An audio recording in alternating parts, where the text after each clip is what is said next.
What's up, team? Welcome to the Batata TCG.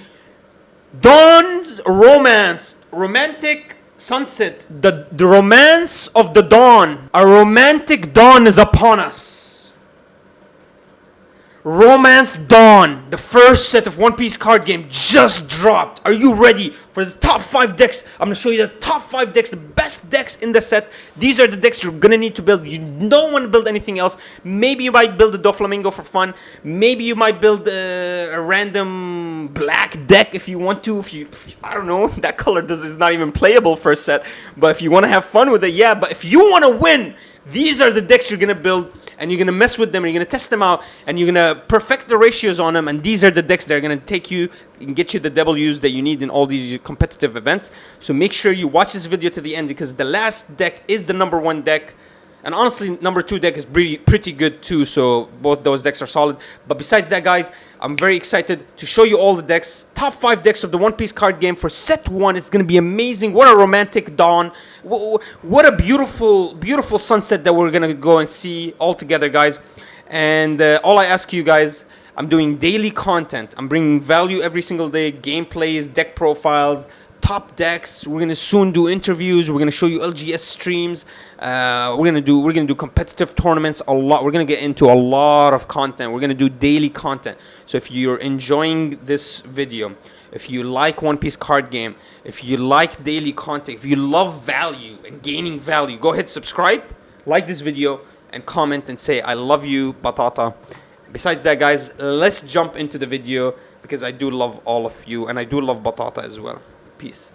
Alright, guys, here's my first deck from the top 5 decks that I'm going to show you guys. I love this deck. Crocodile is insane. If you guys don't know what he does, Dawn -4, once per turn, activated during the main phase. You're allowed to return 1 character, could be yours or the enemy's.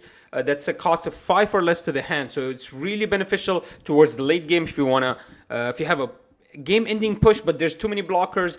Maybe you can utilize one of your cards that return, one of your characters that return cards to the hand, like Doflamingo or Dracul, to send, this one sends it back to the deck, actually, not to the hand.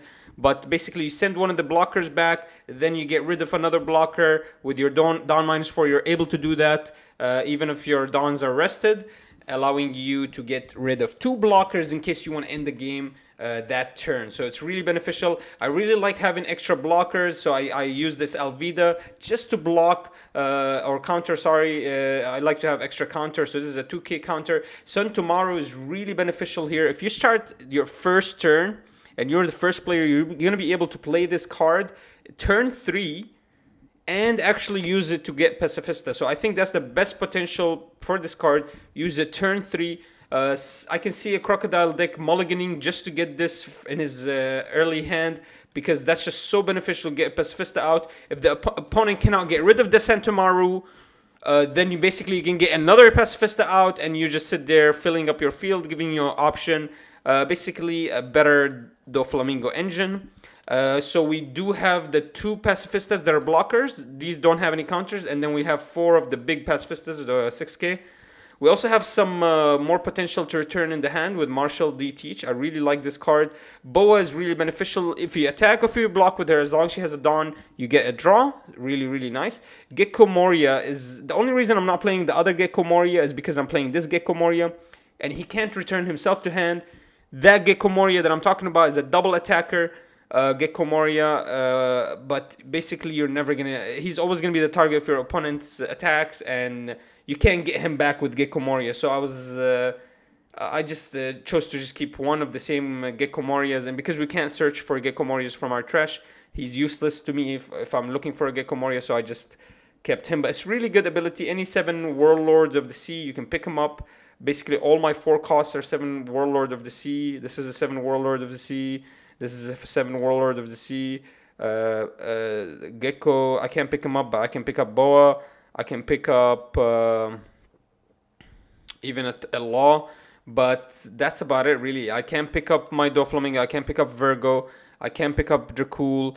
But basically, if you used this to counter, you can go ahead and pick him up with Gekko Moria. That's next turn. Really beneficial. Obviously, this is a really good card. I use it more often this Dracul Mihawk to counter with, but still this 4-cost Dracul Mihawk has a really good ability, allowing you to cycle through your deck, getting the cards you need. If you're looking for Sentomaru or more blockers, you can get them out. The Flamingo at 4, I really like having 4 of him. I notice a lot of people are playing the other 5-cost Crocodile, but I really like having the Virgo here. Once he's on the field, it's very hard to get rid of him. If purple is the only one that can get rid of him. Purple and blue are the only one that can get rid of this cost 5, and so allowing me to keep him on the field. He's 7k beater, really nice. If I have this guy on the field and I want to get rid of a Kaido, a 10k Kaido, then I should be able to do that with just 3k underneath this, and then I should be able to don -4 any blockers to get rid of them and secure that attack. So I really like having Virgo, but this is obviously my vanilla choice. You guys can take any other card for this, but besides that, I think the deck is pretty complete. Maybe you can add a couple extra blockers if you feel more comfortable, because we only run 6 blockers. Maybe you could add more Pacifistas, but I really like having the Virgos. Against purple, it forces the opponent to play differently. Against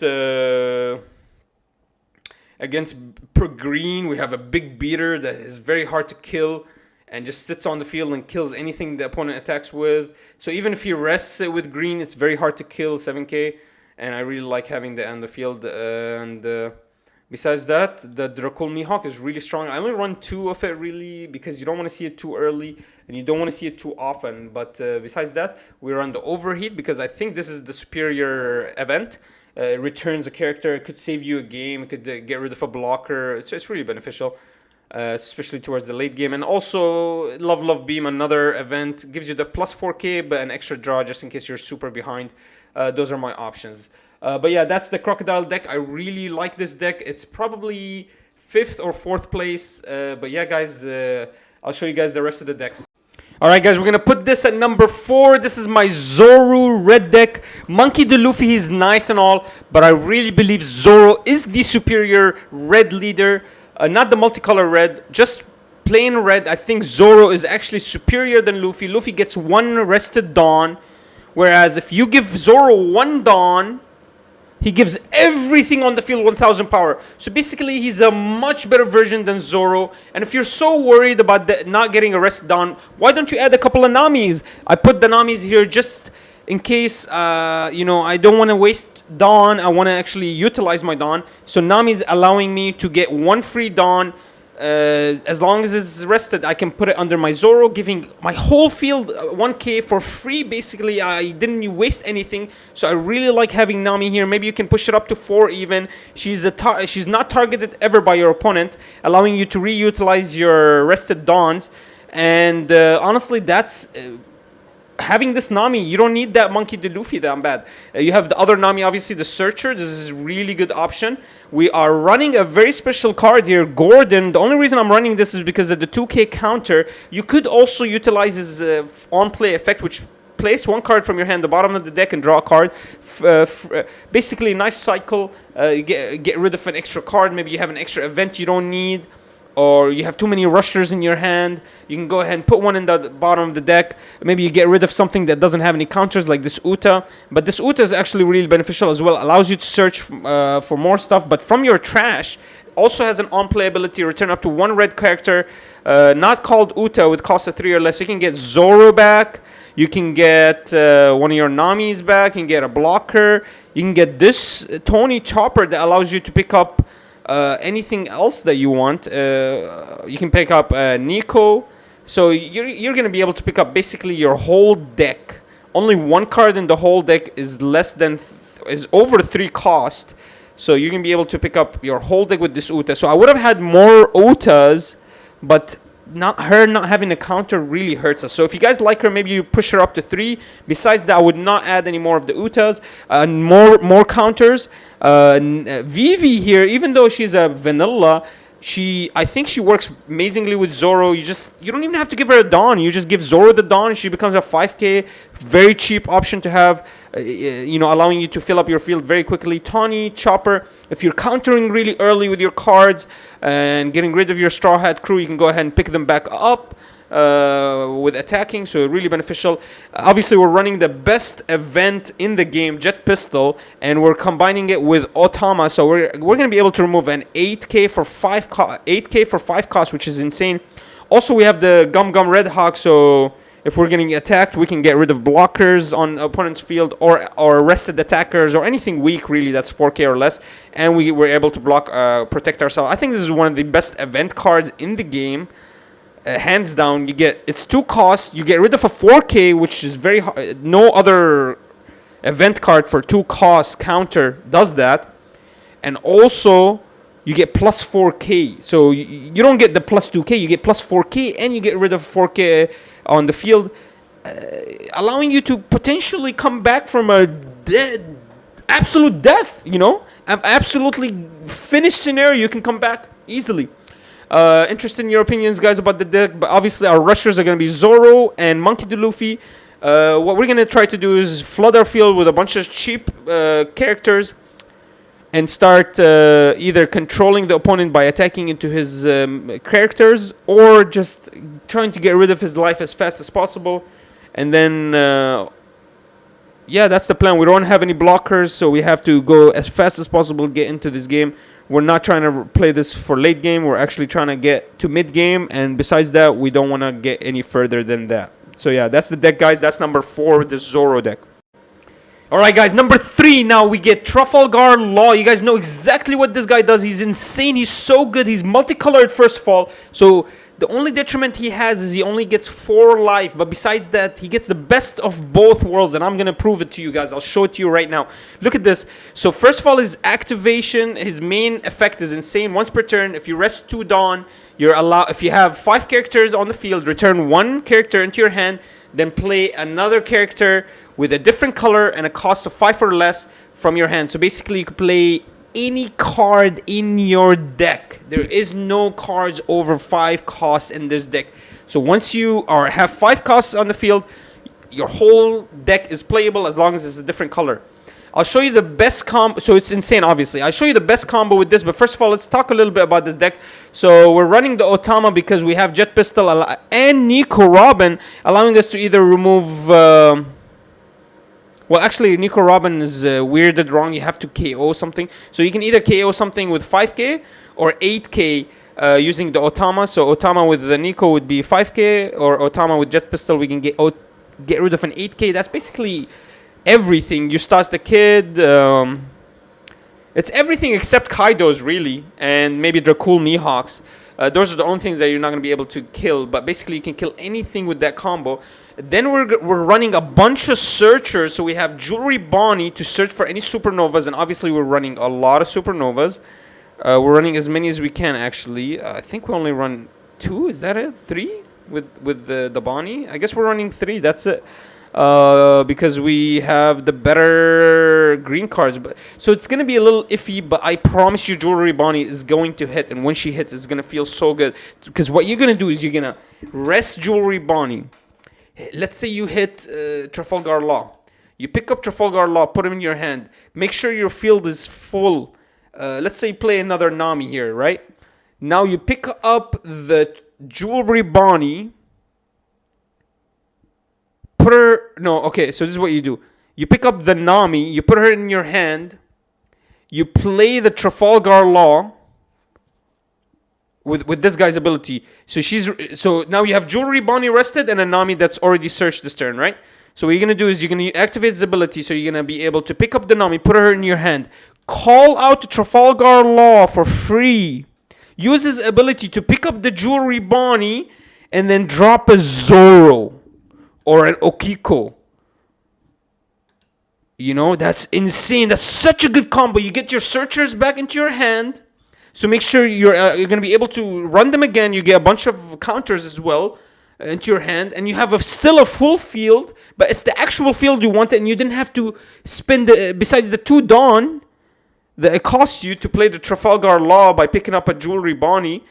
You get a Trafalgar Law and you put all your searchers back into your hand, and then you get a Zoro also out with the Trafalgar Law. It's freaking insane. It's so good. And also we have really good options with the Trafalgar Law. You have Nico, you have Okiko, you have a Rester with Izu. And then it's insane. And also we have another utilization for that ability. We can get a Yamato out. Yamato is insane. It's so good. Every time the opponent sees it, he wants to get rid of it. If he doesn't, she's gonna get rid of a lot of his resources for free. You know, he's not going to be able to see those resources, so the opponent wants to get rid of them. And as you can see, not a single card is over 5 costs, so we're going to be able to utilize our whole deck with the Traflagar Law. I promise you guys, this deck is almost a tier 1 deck, 100% if you play it right. The only detriment it has is it has 2 little life. That 4 life really hurts it, but it's an aggressive deck. It does everything it wants to. It searches, it keeps your field full, and gives you a lot of cards into your hand, especially when you utilize that Nami Jewelry Bonnie combo. Alright guys, deck number 2. This is the top 2 decks that I believe are gonna be the best. This is the second best deck in the whole first set of One Piece card game.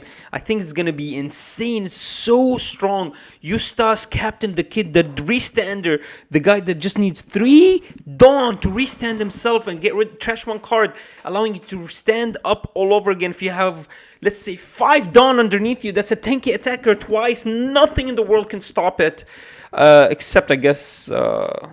What, 6k counters? Okay, good luck with that. 6k counter. Let's see who's going to be able to play 6k counter in 1 turn. Anyways, so I think the theme behind this deck is to try to restand as many times as you can, utilize the control that green has to control the opponent's blockers. That's why we have Cat Viper and Izu, not because she's an amazing counter, probably one of the best cards in the game, but also because of her ability to rest cards. We're going to be able to get our cards back with Raizu. It's so simple to get your cards and draw with Raizu once you have him on the field. Basil Hawkins is insane. He's so good. He's going to help us with our restanding strategy. Allowing us to potentially attack up to 3 times, and I'll show you how. You attack once, hit one of his rested characters, attack again, hit another rested character, and then restand it again with the Trafalgar Law. This one sets any of your supernovas, and of course this is a supernova, allowing you to attack 3 times with the Basil. Let's say it has 2 Dawn underneath it, so for 7 Dawn you're going to attack 3 times. That's crazy because there's 5 here and 2 here. And you can attack 3 times with an 8k. Good luck, brother. Obviously, one of these attacks had to be to a character. It has to be the first one as well. But still, great combo. Yamato here, another great option. It's very hard to get rid of by purple, because I like that 5 cost. But we utilize it for its double attack and also the banishing. It's so good. We have more control with Okiku. I run 4 of her. Usually I don't run 4 of the no counter cards, but I have to run 4. Obviously we're running Killer. He's our other blocker. He's a really good blocker, allowing us to draw when we block with him. Eustass, Captain the Kid, probably one of the best cards in the game right now. The 7 cost blocker that restands itself is so good, so we're running 4. Another Eustass. This Eustass is so good, allowing you to, let's say, he's on the field, right? And you get a free Raizu. Next turn, yeah, we might lose the Eustass, but now we get to attack with Raizu, allowing us to draw, allowing us more potential to either activate our Captain Kid ability to trash that card, or we get more characters to play. It's so good. There's never a bad reason, time to run this. And playing this is really going to hurt the opponent, because if you have 9 Dawn, he's forced to attack an 8k if he wants to go through. He's only going to be able to do that once or twice in the whole turn, and he's going to have to utilize 4, maybe up to 8 Dawn just to get an attack through. Let's say he's giving 3 or... He has to give 3 Dawn to his 5k leader to even think about going in and hitting you. And then after that, let's say you counter that. Now it's a big problem. Now he has to utilize more Dawn. So these huge blockers are insane. They cannot be destroyed by purple's abilities, except that Kaido, that 10 cost Kaido that just eliminates the whole field. That's the only thing that can really counter this. Besides that, nothing can counter it. And then for my events, guys, Straw Sword, I love to control the opponent, more control, more resting. And also Punk Gibson is the only counter we have. It's 2 costs. It gives us 4 power and allows us to rest our opponent. I'm thinking late game, if we're losing the game, this is a really good option to use. Besides that, we cannot really come back from anything. And as you can see, here's our power curves and cost levels. And yeah, we have a bunch of expensive cards, a lot of 5 cost cards. But I really like the number 5 because the opponent, purple cannot deal with it. And I'll show you why I'm talking about that, because it's purple Kaido is going to be the #1 deck of this set, hands down. Alright guys, we're finally here. Top 1. The #1 deck in the set 1 format for One Piece card game that I believe will be the top deck. It will be extremely hard to beat. It will be one of the best decks in the series in the first set. With all the support it has, I believe it's 100% Kaido. And now don't get me wrong, guys. #1 and #2, I believe those two decks are interchangeable. That means sometimes #1 might top, sometimes #2 might top. But I believe both of them are 50-50 holding the #1 spot. The green Eustass Kid deck as well as the Kaido. They both do different things really well. But I put Kaido as #1, absolutely the #1 deck, not because the leader's ability is absolutely insane and nutty, and not because only purple has an engine that allows you to increase the number of dawns you have and allows you to manipulate your dawns, but it's because I think purple has some of the best characters, not just late game, in general, some of the best characters in the game so far. For example, Who's Who.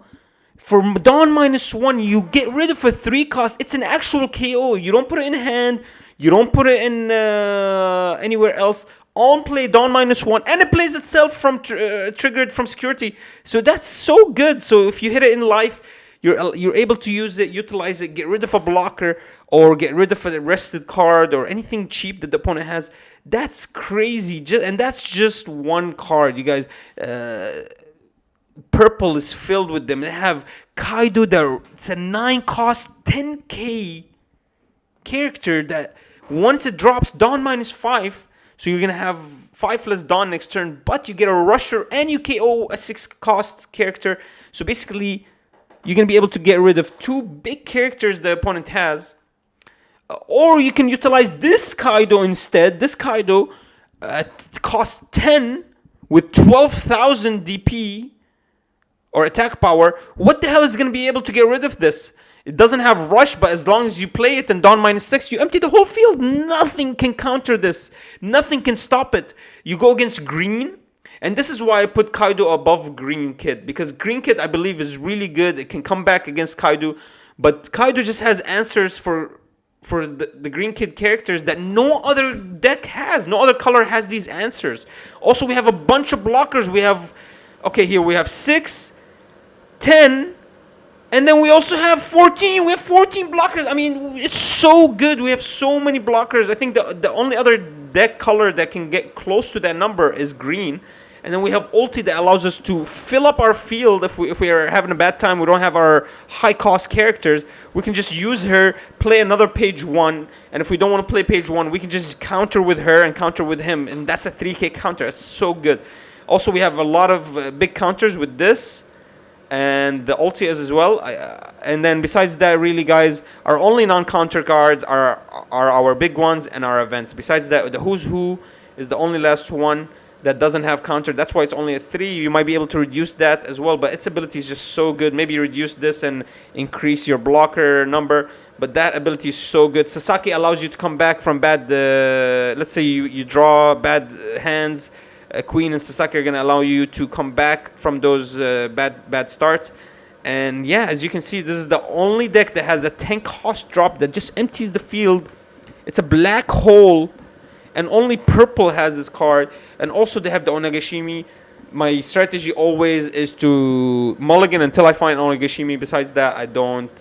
As long as I have Onigashimi first, my first hand, I'm pretty solid. I feel really comfortable. Because even if I don't get my big cards, I can just Queen or Sasaki and cycle through the deck to draw. But yeah, guys, Kaido, his ability is insane. Once per turn, Dawn -7. Just get rid of a security or a life, whatever you guys want to call it. It's so good. This deck is 100% going to be one of the best decks in the game, hands down. I'm very interested in your opinions, guys. What do you think about the decks I just showed you and showcased? Do you agree with these lists? What would you change? Besides that, if I gave you guys value, please subscribe. It helps me out a lot. I'm growing this channel. We're doing daily content, and we're going to provide you a lot of value. So you subscribing will never hurt you. I promise you that. Besides that, guys, I really appreciate all your time and watching this video, and I'll see you tomorrow. Peace.